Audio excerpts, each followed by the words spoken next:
please subscribe and don't forget to press the bell icon to get notified whenever we upload a new video. Sanjiv Bajaj is our guest. Bajaj Finserv is going to follow in the steps of Bajaj Finance and get included in the Nifty as well. That will be the second stock from Sanjiv Bajaj that is entering the Nifty. Sanjiv, that's a great backdrop to invite you. Thank you very much for joining us today.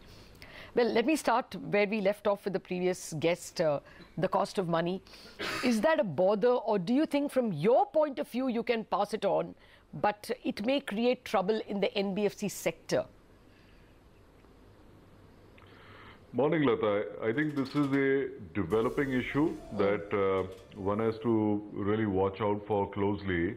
And as we are really building our budgets for next year, we are starting to build some expectation of a hike in interest rates. We're still not very clear how much we should plan for. And there are two different issues. One is we can see where the 10-year has gone. Clearly, it is providing a direction. Maybe partly it's also pointing out to the current state of affairs and what has happened in the last few weeks with PNB and others. But we do know inflation is inching up as well. It will be important to see where the RBI comes out with this in the next round of policy decisions. But yes, I see things going northwards right now. How much of it we can pass on, this will depend business by business. It's also competitive. It also depends hence on what happens with our competitors in each of our lines. Okay. Sanjiv, good morning. I could be nitpicking here, but in insurance business, we have seen a momentum slowing down a bit.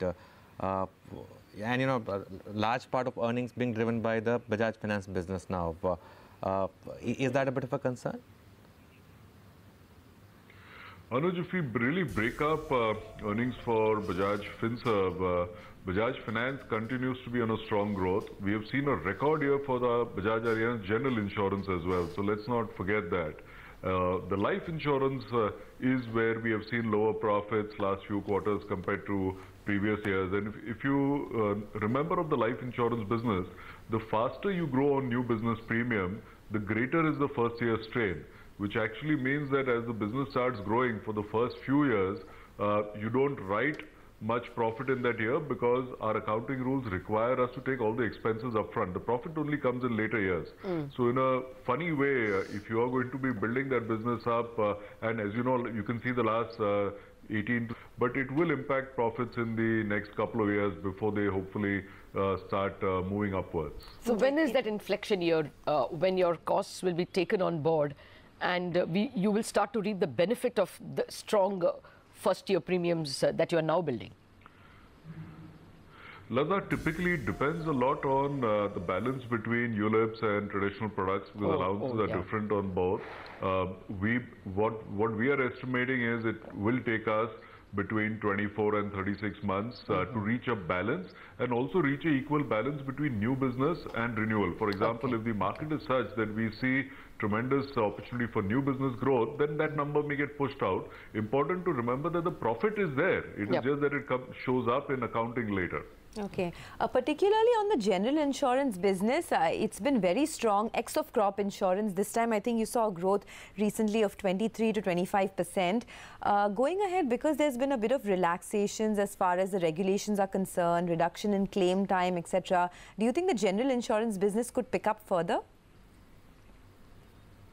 I think there is tremendous opportunity in the general insurance business. What we are seeing right now, we're just scratching the surface. As this economy continues to grow, as per capita incomes continue to grow, people will need more and more asset protection. For example, today, very few people buy home insurance. I see this as being the next big line. We are seeing on the liability side, we've just launched a individual cyber security cover. We know what happened with WannaCry, where people had to spend a couple of $100 to unlock their computers in the West. So we are trying a whole bunch of new ideas. Some of them, of course, have their own gestation time. But I believe we will see new and new lines coming up in the general insurance space. So yes, we are very bullish on this. I'm asking you probably a question as an, as a very lay person. Most of you guys are not making underwriting profits, right? You're making kind of other income profit in general insurance. That's absolutely right, Lata. The industry has burnt too much capital just chasing growth without building a profitable insurance business. And one can argue, so companies could argue that why not just make money on the investment income and burn on insurance. But we think that it is an issue of discipline in underwriting. It's an issue of culture that you build, especially when people like us who are building very large consumer-related insurance businesses. And that's why our underwriting profit has been consistent or positive the last so many years, because we will give up business where we can't do that. The only other point I'll add is after listing has now started, we are starting to see companies get a little bit more sensible, but we have to see for how long. Okay. Sanjiv, I have one more question for Bajaj Finance business, because for years, you walk into Chroma or Vijay Sales, obviously Bajaj Finance was the only counter you would see. Now you started to see some aggression from Capital First as well. So is competition sort of intensifying here? Is that going to impact you from here on? Anuj, I'm surprised that the competition did not come in earlier because there's no rocket science in this, but you need to build very strong foundations to be able to do these instant loans. So none of them can still do instant loans the way that we can, but yes, they've started doing consumer loans. As I had mentioned some time back, our break-even on a consumer loan was earlier a 20,000 rupee loan. We have rejigged our operational processes in the last 18 months, and we are now doing it profitably even for a 5,000 rupee loan. And so there's a continuous effort on our side also to stay ahead of the curve, both in terms of efficiency, in terms of geographical spread. Half of business now comes outside of the top 30-40 cities, where again competition is very low. And I do believe that if we really have to see financial services grow in this country, we need many more banks and NBFCs to come into the consumer space, into the SME space, not just stay safely in the cushions of large corporate lending. And there will be competition. That's part of the game. But Sanjiv, in the very near term though, can we expect or should we expect higher amount of operating expenses for the company, purely because on one hand, as you said, you're getting into a whole host of new product lines, whether it's loan against property to the salaried class, gold as well you're looking at, and also you have some amount of expansion plans too. Would all of this put a bit of pressure just in the very near term? I don't see that because the upping up of investments has happened over the last 2 years. So if you actually see our ratios went up a couple of years ago, they will stay there for another year or two as we have a lot of our projects currently in different stages of execution, and then they should start going down. So you will see them there. I don't see a significant additional cost coming in. Okay, Sanjiv, I'm going to ask you a question we have never asked you before. What is the latest on the Allianz partnership?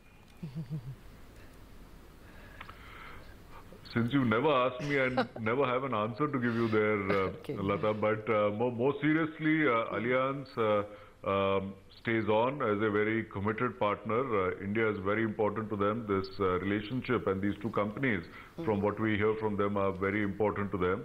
And we have their full support. That is where things are. Okay. And no intent on your part to buy more of stake in the companies? No, we already have 76%. How much more can we get? And we should recognize the fact also that Allianz is a global brand. They bring in best practices. Of course, there's a lot that we have learned in India itself. So no, we're very happy with the arrangement the way it is right now. And the other way around, are they impatient to buy more? That is something that you have to ask them. As far as we know, I think they're very comfortable with the current situation. It doesn't mean that they will not want to take their stake up, but as and when they do, they will approach us at that time. Okay. Sanjiv, now I wanted to ask you, as an industry insider, typically when interest rate starts rising, it first hits credit companies. Now, I'm not asking you for your experience. You have already seen through credit cycles, and clearly the stock price is saying that you manage it best. But as an industry insider, would you worry that there will be asset liability mismatches? Would you worry that SME loans were given to companies in post-demo and now they are probably getting converted into LAP loans, and someday the cookie will come crumbling? Anything that you would want to red flag investor in NBFC companies? Lata, what I would say is that the economy goes through cycles. Different segments go through cycles. Even for us, there's no magic in this. The last 2 years, 2.5 years now, our growth in our SME lending has been much lower than in our consumer lending because we saw greater stress there, whether it was demonetization, effects of GST. And GST, I know, short term is a problem, long term is going to be very good. And we pulled back. We tightened our credit. We started doing additional checks. We started looking at which sub-industries we need to be more wary of. I think any good NBFC or bank has to do that. And that's why, to that extent, if we have to build long-term businesses, you could go through cycles where you have to slow down. We have always said we are first a risk company, and we will always stay true to that. So as long as others do that, I think then that's fine. And this is where managements have to go out, especially for listed companies, and publicly say this. You can't be driven by a particular growth number. There's no magic in that. You have to build good quality businesses.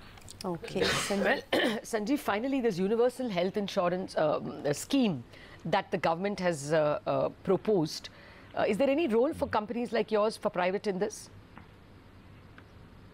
There could be, and that's why we have to see the details on the scheme. I think it's a very ambitious project, and what is important is to go through the mechanics of it. As you may have read, the General Insurance Council, which represents general insurance companies, have made some suggestions on prices and how this is going to be implemented. It's going to be very important to see that not only the center but the states live up to their commitments as well. Because at the end of the day, when you roll a scheme like this, the person at the front end who is the beneficiary of the scheme, he doesn't. Because at the end of the day, when you roll a scheme like this, the person at the front end who is the beneficiary of the scheme, he doesn't understand the fine print. So you need to make sure that you make it very crystal clear.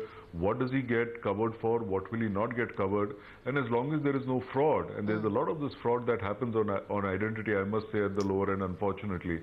But as long as there's no fraud, companies should go ahead and pay it. So you have to really create a smooth scheme, and for companies to get back their subsidies from the government, that must happen smoothly as well. Now, so there are a lot of ifs over there, but I think it's a step in the right direction. I hope it will all get put together in an efficient manner. And finally, will life change for you when these three general insurance companies merge? National Insurance, United, Oriental? Right now, my life is changing as we're changing our life company. But as far as the three public sector entities are concerned, so you have to keep in mind, you combine inefficiency, you only get greater inefficiency. On the other hand, you combine with strength, you get greater strength. But these things don't worry us because the opportunity is so large. And you've seen with Bajaj Finance, right, in the banking space, public sector banks, private sector banks, we were not the first NBFC or the largest. We have found our space, and we've been partly lucky as well. But I think it's all about finding the right spaces, and India is a huge market. So it doesn't worry us that the fact that the three of them may merge. Okay, I think that was a line of the moment, Sanjiv. You combine inefficiencies and you just get greater inefficiencies. Thank you so much for joining us.